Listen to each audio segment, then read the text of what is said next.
வயசு வந்தாங்க பசங்க இன்னைக்கு வந்து கிறிஸ்பி சிக்கன் பிரெட் தான் பண்ண போகிறோம். அதுக்கு வந்து சிக்கன் நல்லா கழுவி எடுத்துக்கோங்க. அது கூட மஞ்சத்தூள், சால்ட்டு, பிளாக் பெப்பர் அண்ட் இஞ்சி பூண்டு பேஸ்ட்டு சேர்த்து நல்லா இந்த மாதிரி வேக வச்சு எடுத்துக்கோங்க. இன்னொரு பேனில் வந்து சின்ன சின்னதாக நறுக்கி வச்சிருக்க ஆனியன் சேர்த்து அதை நல்லா மிக்ஸ் பண்ணிக்கோங்க. அது கூட சால்ட்டு, இஞ்சி பூண்டு பேஸ்ட்டு சேர்த்து வதக்கிக்கோங்க. இஞ்சி பூண்டு பேஸ்ட் வாசனை நல்லா போனதுக்கப்புறமா turmeric powder, black pepper and ஜீரகம் சேர்த்து நல்லா மிக்ஸ் பண்ணிக்கோங்க.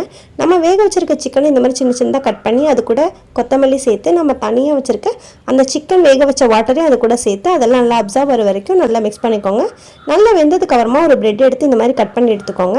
பிரெட் எடுத்துட்டு நம்ம வச்சிருக்க டஃபிங்கை வந்து அதில் ஃபில் பண்ணிக்கோங்க. ஃபில் பண்ணிவிட்டு மைதா மாவு போட்டு அதை ஒட்டிக்கோங்க. ஒட்டிட்டு இந்த மாதிரி வந்து 2 ஷேப்பில் பண்ணிக்கோங்க. நான் வந்து 2 ஷேப்பில் பண்ணேன். உங்களுக்கு என்ன ஷேப் வேணுமோ நீங்கள் அதை பண்ணிக்கலாம். ஸோ பண்ணதுக்கப்புறமா இன்னொரு பிளேட் எடுத்து அதில் வந்து 2 எக்கு வந்து உடச்சி ஊற்றிக்கோங்க. அது நல்லா வந்து இந்த மாதிரி மிக்ஸ் பண்ணிக்கோங்க.